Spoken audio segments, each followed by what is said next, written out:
పిఠాపురంలో జనసేన అధ్యక్షుడు పవన్ కళ్యాణ్ అష్టకష్టాలు పడుతున్నారు. పోటీ చేసే స్థానం నుంచి మొదలు పెడితే ప్రచారం వరకు కూడా అన్ని విషయాల్లోనూ పవన్కు చిక్కులే వచ్చి పడ్డాయి. ఓవైపు వైఎస్ఆర్సీపీ అభ్యర్థి వంగా గీత ప్రచారంలో దూసుకుపోతుంటే పవన్ మాత్రం కష్టాలను తప్పించుకునేందుకు ఏం చెయ్యాలా అని ఆలోచిస్తున్నారు. భీమవరం ప్రజలు కొట్టిన దెబ్బకు ఏం చెయ్యాలో పాలుపోని పవన్ కళ్యాణ్కు కాపులు ఎక్కువగా ఉన్న పిఠాపురంపై దృష్టి పెట్టారు. కాపు సామాజిక వర్గ ఓట్లను నమ్ముకొని పిఠాపురంలో పోటీ చేసేందుకు సిద్ధమయ్యారు. పవన్ పిఠాపురం నుంచి పోటీకి రెడీ అయ్యారో లేదో టీడీపీ మాజీ ఎమ్మెల్యే వర్మ పెద్ద షాక్ ఇచ్చారు. అసలు పవన్ కళ్యాణ్ ఇక్కడ పోటీ చేయటం ఏంటంటూ నోటికొచ్చినట్లు తిట్టారు. అంతటితో ఆగకుండా టీడీపీ మహిళా నేతలతో బండ బూతులు తిట్టించారు వర్మ. తెలుగుదేశం పార్టీ పిఠాపురం నియోజకవర్గ కార్యకర్తల సమావేశం మరి పవన్ కళ్యాణ్ గారి సమక్షంలో వేయడం జరిగింది. దీని యొక్క ముఖ్య ఉద్దేశం ఏదైతే చంద్రబాబు నాయుడు గారి పొత్తులో భాగంగా 144 సీట్లు పవన్ కళ్యాణ్ గారు పల్లకి మోస్తా ఉన్నారు. ఇదేం కర్మరా అనుకుంటూ వర్మ ఇంటికి వెళ్లిన పవన్ తనకు సహకరించాలంటూ వేడుకున్నారు. తనకు తెలియకుండా పిఠాపురంలో తిరగొద్దన్న వర్మ ఎన్నికల మొత్తం తనకే వదిలేయాలని కండిషన్ పెట్టారు. అంతేకాదు ఎలక్షన్ ఫండ్ మొత్తం తనకే ఇవ్వాలని, ఖర్చులన్నీ చూసుకుంటానని హుకుం జారీ చేశారు. పేకాట క్లబ్బుల వర్మ అంటూ గతంలో విమర్శించిన పవనే ఇప్పుడు వర్మ క్లబ్బులో చేరాల్సి వచ్చింది. ఇక పిఠాపురంలో తన గెలుపు వర్మ చేతుల్లోనే ఉందని ప్రజలందరి ముందు ఒప్పుకున్నారు పవన్. ప్రజలు తనను నమ్మే పరిస్థితి లేదని భావించిన పవన్ కుల రాజకీయమే కరెక్ట్ అని భావించారు. అందుకే పిఠాపురంలో పోటీకి సిద్ధమైన ఉదయ్ శ్రీనివాసును తప్పించి అక్కడి నుంచి పోటీకి సిద్ధమయ్యారు. అందుకోసం ఉదయ్ శ్రీనివాసుకు ఎంపీ సీటు కేటాయించారు పవన్. ఇక కూటమి పేరిట ఎన్ని పార్టీలు కలిసినా పిఠాపురంలో పవన్ గెలిచే అవకాశాలు కనిపించటం లేదు. దీంతో జబర్దస్త్ కమెడియన్లను రంగంలోకి దింపారు. ఆది, రామ్ ప్రసాద్, గెటప్ శ్రీనితో పిఠాపురంలో ప్రచారం చేస్తూ ప్రజల్ని ఆకట్టుకునే ప్రయత్నాలు చేస్తున్నారు. కాపు ఓట్లపై నమ్మకంతో పిఠాపురానికి వెళ్లిన పవన్ ను ఆ సామాజిక వర్గం ఓటర్లు ఏమాత్రం నమ్మటం లేదు. ఇక చేసేదేమీ లేక అన్న చిరంజీవి దగ్గరకు వెళ్లి మద్దతు కోరారు. కష్టాల్లో ఉన్నానంటూ 5 కోట్ల పార్టీ ఫండ్ కూడా తీసుకుని చిరంజీవి ఫ్యాన్స్ ను తన వైపుకు తిప్పుకునే ప్రయత్నాలు చేశారు. ఎంత ప్రయత్నించినా ఓటర్లు పవన్ వైపు మొగ్గు చూపటం లేదు. ఎన్ని జిమ్మిక్కులు చేసినా ఫలితం ఇవ్వకపోవటం. మరోవైపు మాజీ ఎమ్మెల్యే వర్మ ఎప్పుడు హ్యాండ్ ఇస్తాడో తెలియక అయోమయంలో పడ్డారు పవన్. ఒకవేళ వర్మ చేతులెత్తేస్తే గాజువాక, భీమవరం ఫలితాలు రిపీట్ అవుతాయని భయం పెట్టుకున్నారు. చివరి ప్రయత్నంగా చిరంజీవితో కానీ రామ్ చరణ్తో కానీ ప్రచారం చేయించాలని చూస్తున్నారు. ఇద్దరిలో ఎవరో ఒకరు తన కోసం క్యాంపెయిన్ చేయాలని దరఖాస్తు పెట్టుకున్నారట పవన్. రైట్, ఇక పవన్ కళ్యాణ్ అష్ట కష్టాలపై మరింత సమాచారం మా ప్రతినిధి సతీష్ అడిగి తెలుసుకుందాం. సతీష్, మనం చూస్తూనే ఉన్నాం, ఓవైపు వైఎస్ఆర్సీపీ అభ్యర్థి వంగా గీత ప్రచారంలో దూసుకుపోతున్నారు. ఇక మరోవైపు చూస్తే పవన్ మాత్రం కష్టాలను తప్పించుకునేందుకు ఏం చేయాలని ఆలోచిస్తున్నారు. ప్రస్తుతం పిఠాపురంలో పవన్ కళ్యాణ్ పరిస్థితి ఏంటి?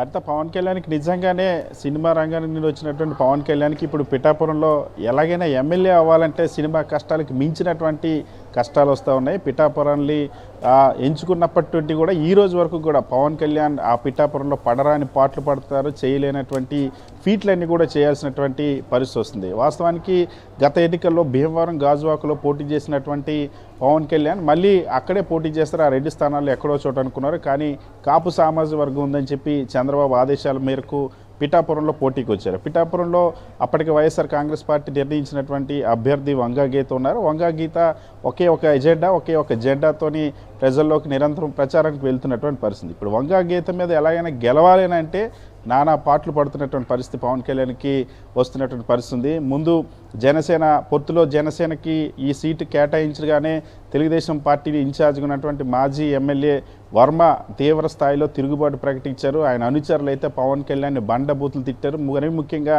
వర్మ మహిళలతో కూడా పవన్ కళ్యాణ్ అక్కడ బూతులు తిట్టించినటువంటి పరిస్థితి ఉంది. ఆ తర్వాత పవన్ కళ్యాణ్ ఎలాగైనా మళ్ళీ అక్కడ పోటీ చేయాలంటే జనసేన నుండి కూడా మళ్ళీ వ్యతిరేకత రాకుండా అక్కడ ఉన్నటువంటి ఉదయ్ శ్రీనివాస్ ఎవరైతే పిఠాపురంలో పోటీ చేయాలని భావించారో అతనికి ఎంపీ సీటు కూడా ఇచ్చారు. సో ఎంపీ సీటు ఇచ్చుకొని అదే నియోజకవర్గం నుండి ఇప్పుడు అక్కడ ఉన్నటువంటి వర్మని బ్రతిమాలితే కానీ ఇక్కడ ఎన్నికలు చేసేటువంటి పరిస్థితి లేదని గమనించారు. సో వర్మ చాలా స్పష్టంగా చెప్పారు, ఈ పిఠాపురంలో ఎవరైనా సరే కూటమి నుండి నా ఆదేశాలు లేకుండా లేదా నాకు ఆ బాధ్యతలు అప్పగించకపోతే నేను ఎవరిని గెలిపించేటువంటి పరిస్థితి లేదనే అంశాన్ని కుండబద్దలు కొట్టారు. సో చంద్రబాబుకి ఇదే అంశాన్ని చెప్పారు. అప్పుడు నేరుగా వర్మ ఇంటికి వెళ్ళి మరి ఎవరైతే పిఠాపురం మాజీ ఎమ్మెల్యే ఉన్నారో మాజీ ఎమ్మెల్యే వర్మ ఇంటికి వెళ్ళి పవన్ కళ్యాణ్ బతిమాలుకోవాల్సినటువంటి పరిస్థితి ఉంది. మీ ఆశీర్వాదం ఉంటే కానీ నేను గెలవలేను, మీ ఆశీస్సులు ఉంటే కానీ నేను గెలవలేనని బతిమాలుకోవాల్సిన పరిస్థితి. సాధారణంగా ఏ నియోజకవర్గంలో అభ్యర్థి లేదా ఇన్ఛార్జ్ అనేవాళ్ళు అధ్యక్షుడి ఇంటికి వెళ్తారు, కానీ ఇక్కడ వర్మ ఇంటికే స్వయంగా పవన్ కళ్యాణ్ వెళ్ళి బ్రతిమాలుకోవాల్సిన పరిస్థితి. వాస్తవానికి ఇక్కడ పిఠాపురం ప్రజలంతా కూడా ఒక చర్చ జరుగుతుంది. గత ఎన్నికల్లో 2019 ఎన్నికల్లో ఇదే మాజీ ఎమ్మెల్యే వర్మని అప్పుడు ఎమ్మెల్యేగా ఉన్నప్పుడు పవన్ కళ్యాణ్ చాలా స్పష్టంగా పబ్లిక్లో అదే పిఠాపురం ప్రజల మధ్యలో ప్యాకాట్ క్లబ్బులు నిర్వహించుకునే వ్యక్తి వర్మ అని చెప్పి ఆరోపించారు. అదే ప్యాకాట్ క్లబ్బులు నిర్వహించేటువంటి వర్మ దగ్గరికి వెళ్ళి మళ్ళీ తల వంచి మరి నాకు మీ ఆశీర్వాదం కావాలి, మీరు గెలిపించాలని చెప్పి కోరినటువంటి పరిస్థితి. సరే ఇన్ని చేసిన తర్వాత వర్మ పెట్టిన షరతులన్నిటికీ పవన్ కళ్యాణ్ ఒప్పుకున్నారు. వర్మ ఈ నియోజకవర్గంలో మీరు ప్రచారం తిరగడానికి వీల్లేదు, మీరు ఇంటింటికి వెళ్ళడానికి వీల్లేదు, ఇక్కడ ఎలక్షన్ ఇయర్ మొత్తం నేనే చేయాలి, ఎలక్షన్ బడ్జెట్ అంతా నాకు ఇవ్వాలి, నా చేతుల ద్వారా ఖర్చు పెట్టాలంటే దానికి కూడా అంగీకరించినటువంటి పరిస్థితి. సో మొత్తం వర్మకి సరెండర్ అయిపోయి వర్మ చేతుల్లో మొత్తం ఎన్నికల ప్రక్రియను పెట్టినటువంటి తరుణం. అన్నీ చేసినా సరే ఇంకా పవన్ కళ్యాణ్కి ఓటమి భయం వెంటాడుతుంది. సో అప్పటి నుండి కాపు సామాజిక వర్గం ఓట్ల కోసం ఇక్కడికి వస్తే కాపు సామాజిక వర్గంలో పెద్దలు కానీ మహిళలు కానీ ఎవరు కూడా నన్ను గౌరవించడం లేదు. మరొక వైపు వైఎస్ఆర్ కాంగ్రెస్ పార్టీకి కాపు సీనియర్ నాయకులు కానీ మా అభ్యర్థి కూడా కాపు సామాజిక వర్గం ఉన్నటువంటి వంగా గీతకి గుడ్ విల్ ఉన్నటువంటి నేపథ్యంలో ఏం చేయాలో పాల్పోని పరిస్థితిలో తన అన్న చిరంజీవి దగ్గరికి శరణ కోరుతూ పవన్ కళ్యాణ్ వెళ్ళారు. చిరంజీవి దగ్గరికి వెళ్ళి చిరంజీవితో ఒక సినిమా షూటింగ్లో ఉండేటప్పుడు నాగబాబుతో కలిసి వెళ్ళిన తర్వాత ఒక వీడియోని రిలీజ్ చేయించారు. 5 కోట్లు పవన్ కళ్యాణ్కి డొనేషన్ ఇచ్చినట్టు అందులో పేర్కొన్నారు.